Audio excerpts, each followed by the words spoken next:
Tu sais mon ami, dans la vie, faut pas te presser. Petit à petit pour toi, un jour ça va payer. Faut pas de jaouli, faut pas te mollo, faut faire un mollo car un jour pour toi là va payer. Jeunesse ivoirienne, venez au C, on va chanter en zouglou. Zouglou, zouglou cité, il dit zouglou, zouglou cité. Zouglou cité, il dit zouglou cité. Aïe!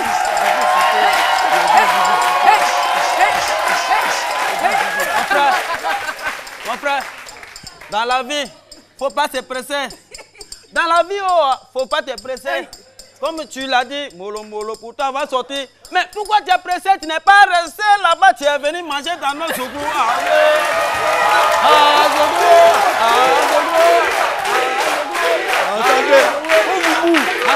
Attends, je vais te répondre.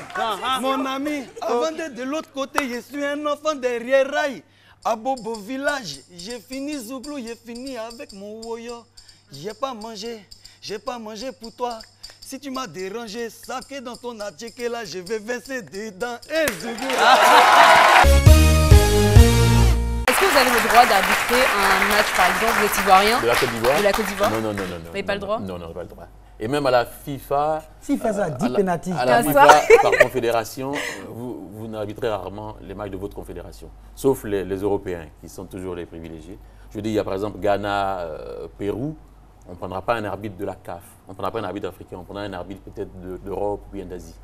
Alors, Voilà. donc, Et si c'était le cas? voilà, dans un monde parfait où tout va bien, est-ce que vous pensez que vous allez arriver à être objectif? Ah oui, oui, moi parfaitement. Ah oui, oui, non, non, non.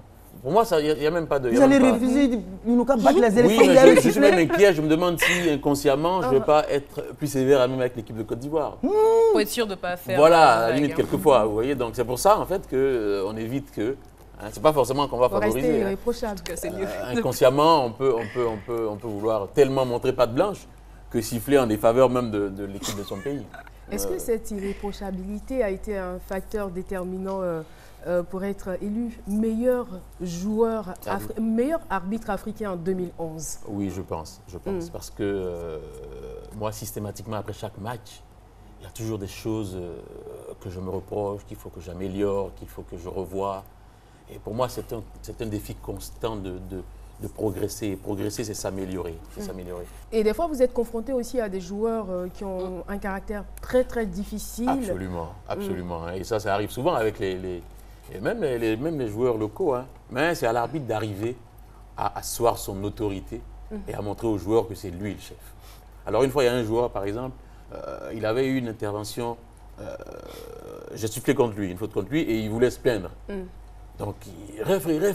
Bon, je ne l'ai pas écouté, je suis parti me replacer. Et 5 minutes après, il avait joué un peu de façon un peu rude. Je ne voulais pas l'avertir, je voulais juste lui faire un rappel à l'ordre. Donc, je lui ai dit, hey, calme. Il dit, no, why should I? Mais donc, pourquoi je devrais venir? Je vous ai appelé tout à l'heure, vous ne m'avez pas écouté, moi je ne viens pas. Vous voyez. Donc, à ce moment-là, il faut savoir vous-même mettre balle à terre, parce que bon, il a raison. Hein. La loi ne vous dit pas, si vous appelez un joueur et qu'il ne vient pas, il faut l'avertir. À ce moment-là, il faut trouver... Ce qui m'envoie à poser une question. D'accord. Décidément, tout le monde est inspiré. Tout le monde est inspiré. Ce qui m'envoie à poser une question. Vous êtes sur un match où il y a un joueur qui a été un peu hautain, tout ça. Vous le retrouvez, on va dire, quelques années plus tard sur un autre match. Vous faites quoi? Dis donc, carton rouge. Non. Même s'il n'a rien fait. Non, en principe, ça ne devrait pas. Mais vous savez, on est des êtres humains. Hein. Et ça m'est arrivé, j'ai eu un match à la CAN 2010. Cameroun-Tunisie. Ils ont été exécrables. Il y a un joueur tunisien, mais il était incroyable. Et quelques mois après, on se retrouve au Tchad. Donc, au moment où on salue, là, ils étaient 2. Il y a un an, ils me saluent, on se regarde, on sait qu'on a un contentieux. Donc, le deuxième, c'est pareil. Alors, on part sur le terrain. Alors, le premier, après 5 minutes, je siffle contre lui, il prend le ballon, il botte dehors, carton jaune. Alors il se rapporte, il dit, bon, monsieur l'arbitre, écoutez, je sais que la dernière fois, c'était pas bon. Voilà, mais moi, je vous respecte beaucoup. Je veux que ça s'arrête. Il dit, ok, tant mieux. Après le match, je ne l'ai plus vu. Le deuxième, pendant tout le match, je ne l'ai pas vu une seule minute. Il évitait mon regard parce qu'il savait très bien que à la moindre voilà. Mais bon, en général, il faut arriver à se calmer, à ne pas, il faut juger ce qu'ils font au moment présent. Vous partez l'encadrer pourquoi? J'ai un problème. Calo, j'ai un problème. Dieu merci. Voilà, j'ai 2 10. Je ne sais pas qui est le vrai 10. Attends que je vois. Plus inventaire. 10, 10. Ça fait 20. Donc les 2 messieurs, c'est comme un 20 derrière moi. Et moi le général. Est-ce que ça c'est bon? Non. Bon, Bobo, tiens là, voilà. Donc parle maintenant. Ça commence à aller apparemment. Ce n'est pas sûr que moi.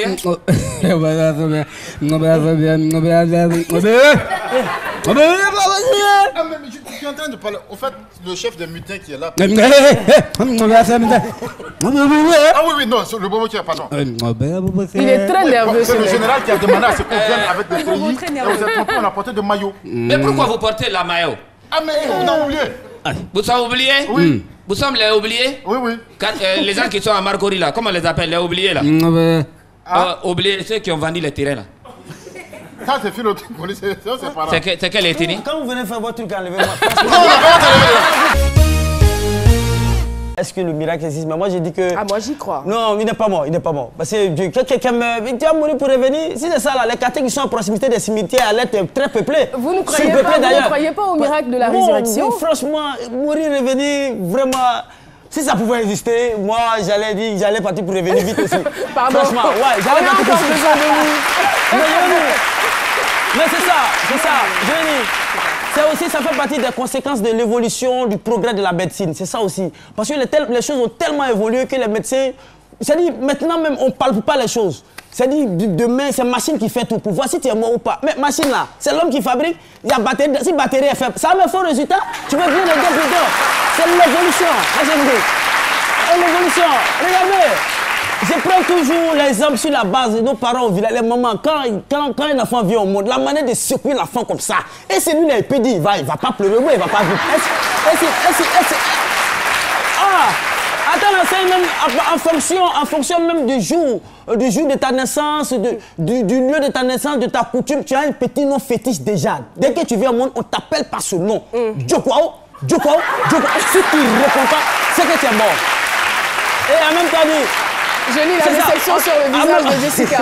Mais c'est ça. Tu as son petit nom, petit, te remis 3 fois, tu ne réponds pas, tu es mort. Là, il n'y a pas de médecine dedans. Rien ne peut se faire. Mais en même temps, que c'est parfois aussi la faute à nos mamans. Les enfants, souvent, qu'on déclare, parce que déjà, il faut respecter la médecine. Oui, souvent, les mamans, quand elles sont enceintes, non, nous, mamans, souvent. Ah, d'accord. Voilà, souvent, des mamans, des femmes, quand elles sont enceintes, elles sont très rancunières. Ton mari te parle à la maison, tu n'écoutes pas.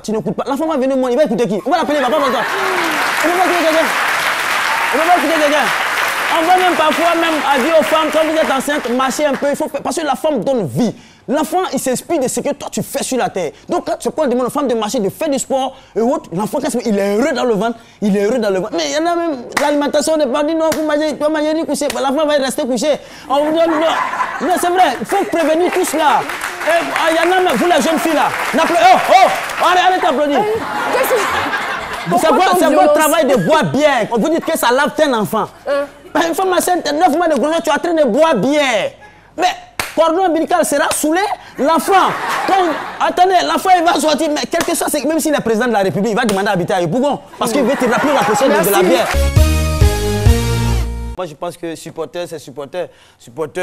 J'imagine un match de foot, généralement un match de foot sans supporter. Et dans toutes les disciplines, même, il y a des supporters. C'est pourquoi les supporters, on parle de 12e homme en matière de football. Donc, il y a supporters partout. Au jeu d'Awalé, Ludo, au quartier, il y a toujours des gens qui sont arrêtés au jeu du...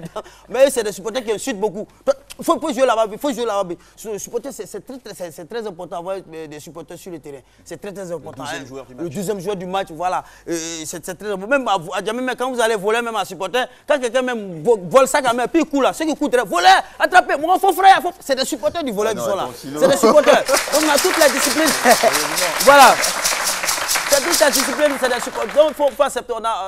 J'ai aimé la chronique de Mélanie hier qui parlait des supporters pour dire qu'il faut supporter à tout moment, il ne faut pas se décourager par rapport aux résultats des éléphants. Il y a des gens jusqu'à présent qui disent contre Congo là même, c'est pas trop sûr.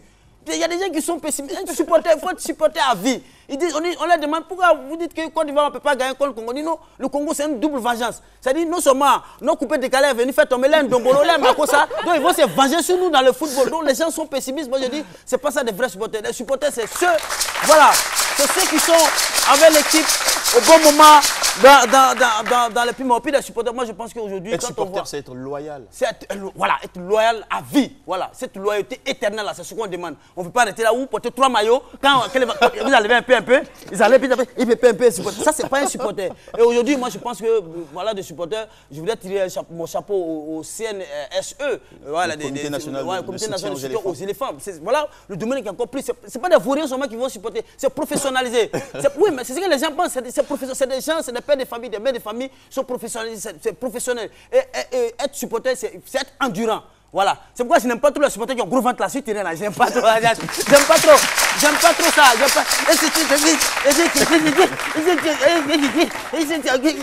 Tu vas supporter pendant combien de temps avec l'équipe? Donc j'ai dit, c'est professionnel. Et puis les supporters, quand il dit l'endurance, c'est aussi le sport. Il faut faire le sport. Un supporter, il doit apprendre les nages plats. Les nages plats, c'est quoi? Nage plat. Nage plat, c'est-à-dire qu'il doit apprendre à nager à plat sur le sol. Mais parce qu'on ne sait jamais. On ne sait jamais. Vous pouvez aller jouer, comme on le dit, vous pouvez aller jouer en terre étrangère. Imaginez, vous allez jouer contre le Niger et puis les supporters du Niger vous frappent. Mais si vous chicotes là, si tu ne connais pas nage plat dans le désert, comment tu peux revenir au pays? Donc il faut apprendre. Vous avez le bac. Vous êtes au contact de ces personnes.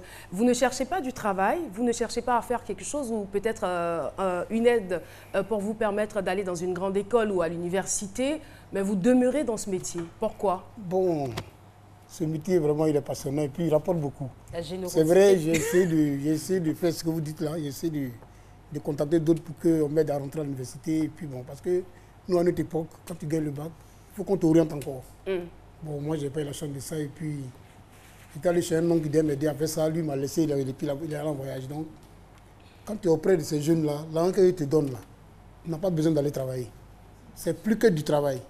Après un moment même, là, j'ai tenté d'aller à la zone industrielle de Yopougon, mais ce que tu gagnes là, c'est trop mini.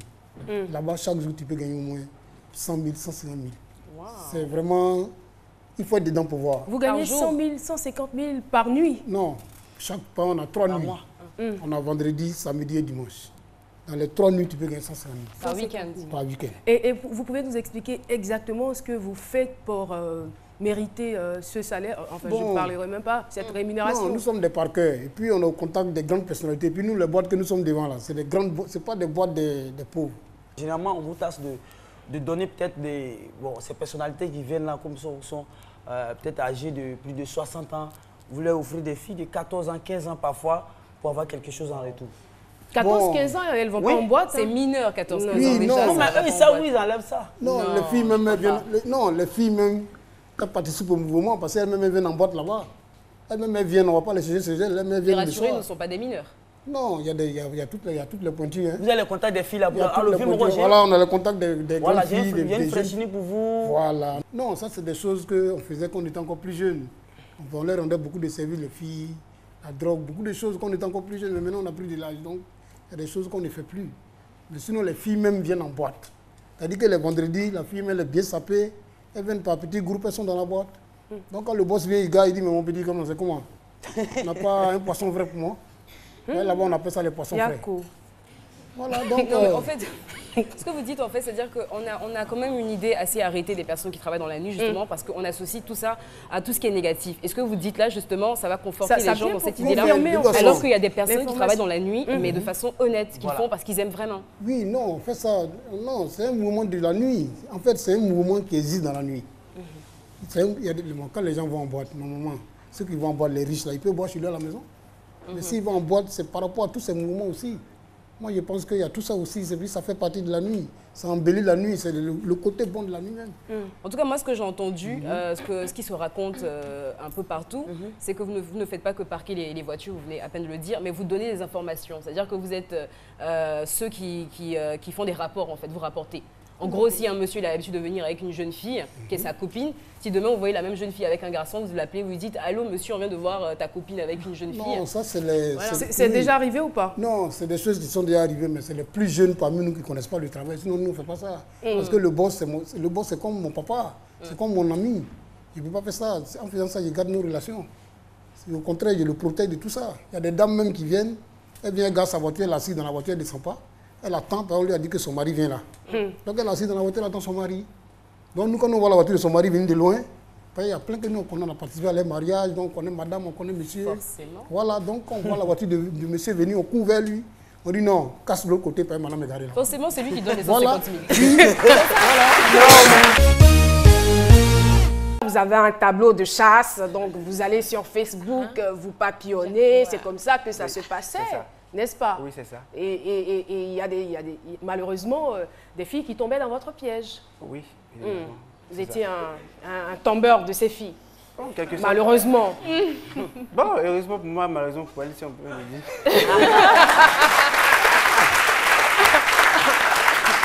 Mais en fait, c'est là où l'histoire devient intéressante parce que c'est dans vos habitudes de draguer sur Facebook. Oui. Et là, vous tombez sur une fille et vous voulez à tout prix la rencontrer, vous finissez par vous rencontrer. Et qu'est-ce qui va se passer après les 6 mois? Après les 6 mois, quand on s'est rencontrés, maintenant là, c'est moi qui ne voulais plus. Donc c'est moi qui le fuyais maintenant. Le premier jour de la rencontre? Oui, le premier jour. Le premier jour de la rencontre, qu'est-ce qui s'est passé? On s'est vu à la maison chez lui. Parce que là, le rendez-vous était chez lui. On s'est vu à la maison. Vous n'avez pas eu peur d'aller chez lui?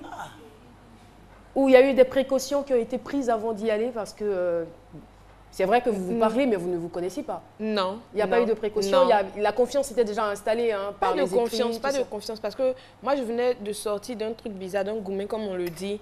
D'une déception amoureuse? Voilà. D'accord. Et donc, bon, je me suis dit, vu qu'il m'emmerde depuis un bon moment, je vais aller voir chez lui. Voilà. Donc, ouais, voir chez lui. Enfin, ça ressemble tout ça. Donc, je suis allée là, on s'est vu, on a discuté durant plusieurs heures, 3-4 heures même. Et il s'est avéré même que j'ai dormi là. Aussi facilement? Oui, je le dis. Peut-être certaines personnes vont dire non, elle est facile. Non, moi je suis venue avec un projet très clair. Je me dis, celui-là, je me le fais et puis je me casse. Voilà. Et lui aussi... Moi, j'adore les gens qui sont sincères. Et lui aussi, vu qu'il me prenait pour histoire, il allait me mettre sur son tableau de chasse, avait aussi ce projet-là. Donc, à la nuit passée, le matin... Donc, attends, il est là, il va nous dire. Donc, c'était aussi votre affaire. C'était ça, en fait. Oui, c'était ça le projet. C'était ça le projet. Donc, vous dites, de toutes les façons, elle m'a un peu fatiguée. Bon, je finis et puis, bon, on se sépare, quoi. Oui, au début. Hein. Au début. Au début, c'était... Ah, mais ça va changer après. Donc, elle passe la nuit. Comment vous arrivez à la convaincre de dormir chez vous? Je lui ai fait la cuisine. Vous avez fait quoi? La cuisine. La cuisine. Vous cuisinez bien? Bon, d'après, c'était bien.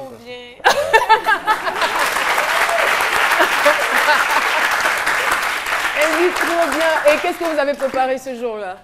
J'ai fait, bon, rien de spécial, hein, du poulet, avec une petite sauce d'accompagnement qu'elle a beaucoup aimé. Et elle a tenté malgré tout hein, de vous décourager. Hein. Oui, mais disant qu'elle ne savait pas faire la cuisine.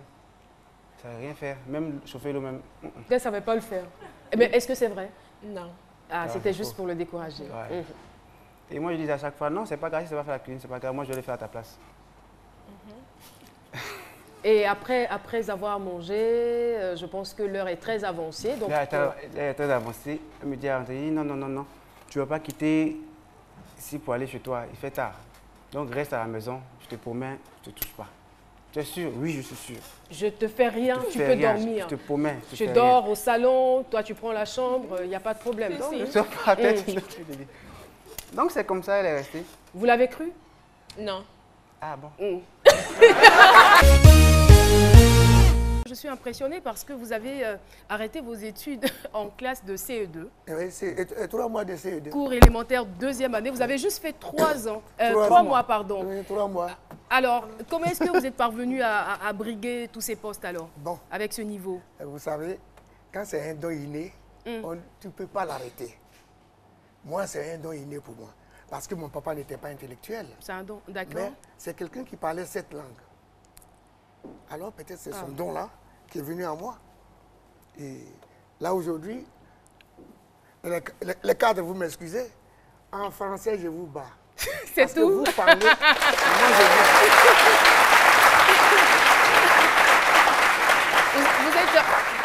vous êtes un bon autodidacte. Oui, voilà. Mais moi, si je ne lis pas, j'ai mal à la tête. Si mais c'est pas surprenant, parce qu'à l'époque, ceux deux, c'était trop. Hein? Oui, on nous frappait. J'étais gaucher, et puis mon maître, là, il m'a frappé jusqu'à ce que je suis devenu droitier. Et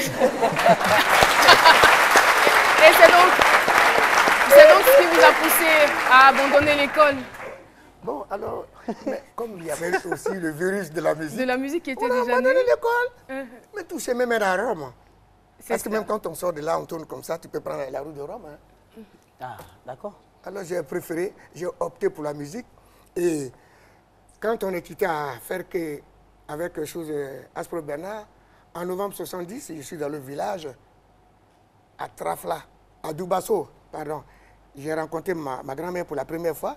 Je lui ai dit, grand-mère, excuse-moi, j'ai dit, grand-mère, vous avez chanté traditionnel, bénis-moi, 15 jours que je chante, qu'on me voit. Et c'est cette bénédiction qui s'est réalisée aujourd'hui. 47 ans après. 47 ans après. J'ose croire que cette grand-mère était de votre côté. Est-ce pareil pour tous les autres membres de votre famille? Est-ce qu'ils adhèrent à cette idée que vous soyez aujourd'hui à 73 ans une star? Bon, vous savez, quand on parle de mère, j'ai un pincement au cœur. Je n'ai pas connu ma mère. Nous sommes désolés. À 20 ans, j'étais à Abidjan et ma mère a été tuée par Torino Adaloa. Le 23 mars 1973. Ah, c'était donc une réalité, Torino, ce grand gangster au vitre teintées. Je n'ai pas connu ma mère. L'affection maternelle même, les parents ne l'ont jamais. Il faut qu'on se le dise, j'ai été enfant de la rue pendant 10 ans. Oui, j'ai été enfant de la rue. Mais à me voir aujourd'hui... Enfant dans la rue. Enfant dans la rue, comme ça, à cause de danse. Danse. C'est-à-dire les personnes qui devaient me prendre pour faire concours de danse m'habillent le mardi. Parce que le samedi, on n'a qu'à faire n'importe comment je gagne. J'étais meilleur danseur. En tant que chauffeur de taxi communal, je sais que vous n'avez pas, pour l'instant, ça va peut-être venir, vous n'avez pas de véhicule à vous. Donc, on voit un peu comment ça fonctionne. C'est-à-dire que vous avez un collègue qui est un peu fatigué, il vous dit venez prendre mon véhicule. C'est comme ça que ça se passe généralement. Est-ce qu'ils vous font facilement confiance? En dehors de votre ami qui vous a fait confiance la première fois, est-ce que c'est aussi facile avec les autres? Bon, c'est dans les débuts qu'ils étaient un peu réticents. Ils étaient un peu réticents, mais quand un m'a donné son véhicule et ils ont vu que j'entretenais bien le véhicule. Par exemple, moi, je peux venir très tôt le matin, je viens à 6 h, je prends le véhicule, je rentre le soir. Bon, à partir de 19 h déjà, je peux avoir ma recette. Moi, je garde plus tôt que les hommes. Parce que déjà, il y a des pourboires. Bon, quand je sors, les hommes même me cèdent le passage. Donc, je peux aller rapidement et revenir.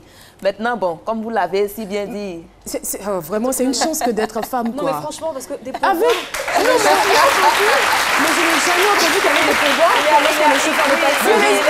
Les hommes chauffeurs de taxi souffrent. À la limite, pour 50 francs, c'est la bagarre, c'est la bagarre. Et vous avez des pourboires? Oui, j'ai des pourboires. Donc, même me donner 1000 francs, il me laisse la monnaie. Pas plus tard, c'était dans ce mois-là, juste à la fin du mois, là. J'ai pris un client pour une distance de 500. Il m'a dit, bon, ils étaient 4. Il m'a dit, bon, prends-nous en course. Au lieu de prendre un compteur, prends-nous en course. Et bon, je suis allée la déposer. Il m'a donné 5000 francs. Et il m'a dit, gagnant.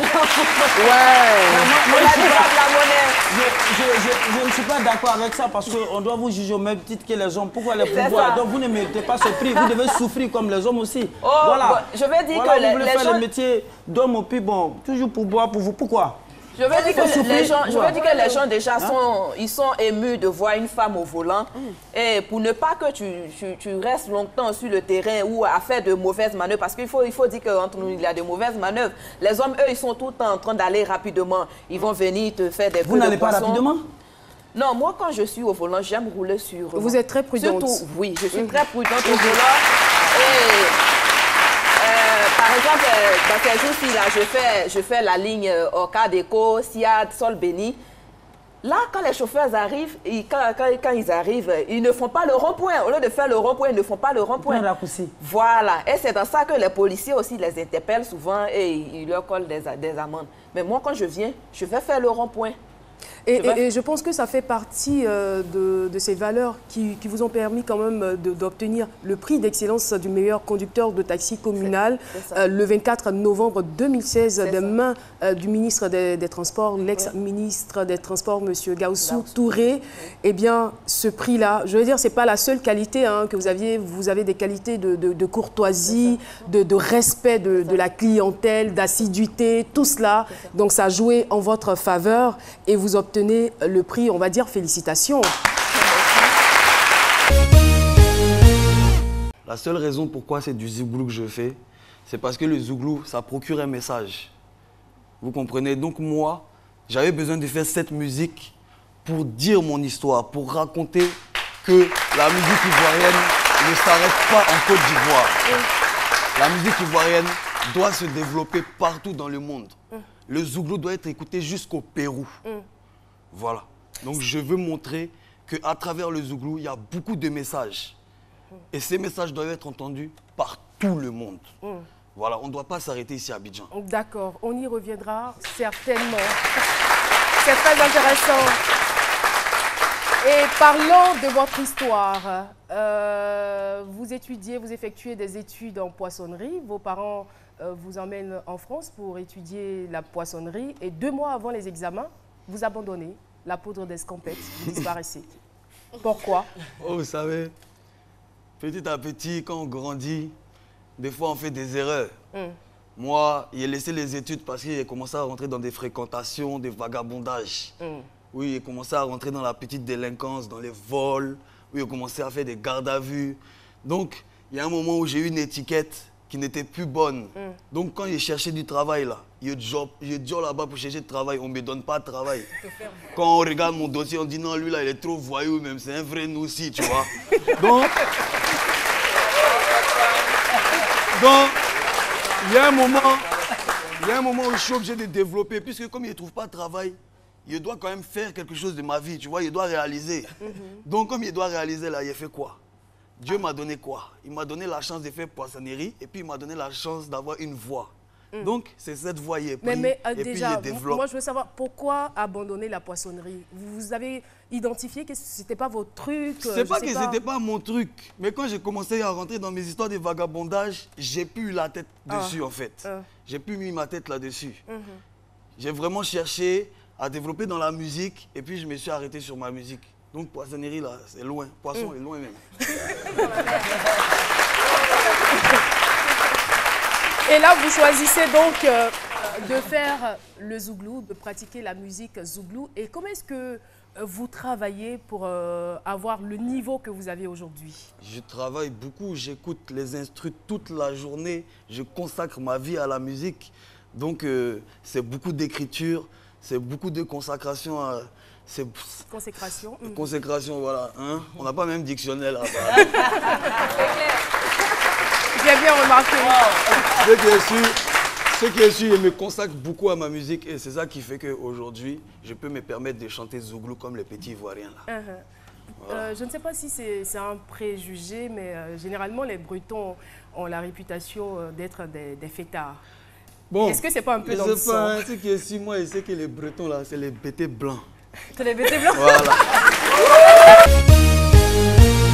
Aujourd'hui, vous avez 73 ans. J'ai envie de dire, star, pourquoi faire? Qu'est-ce que vous avez envie de vivre? Star, à cause de mes enfants.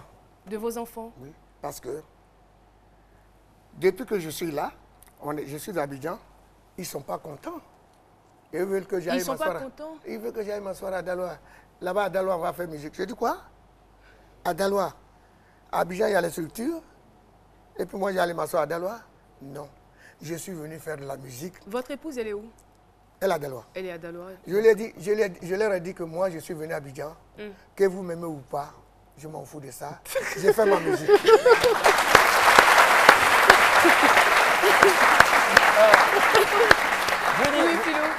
Vous comptez sur quoi pour vous imposer? Parce qu'on sait déjà que le milieu est déjà, vous connaissez comment ça se passe actuellement. Les jeunes ont miné le terrain. Vous, à 73 ans... Jamais il y a place pour moi.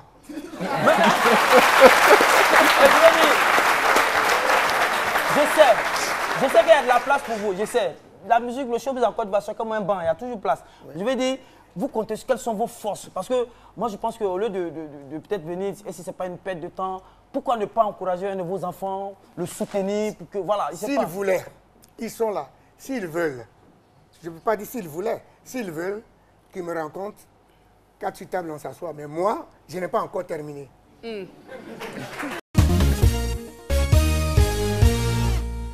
Lorsqu'ils ont pensé la 4G, ils l'ont voulu plus rapide.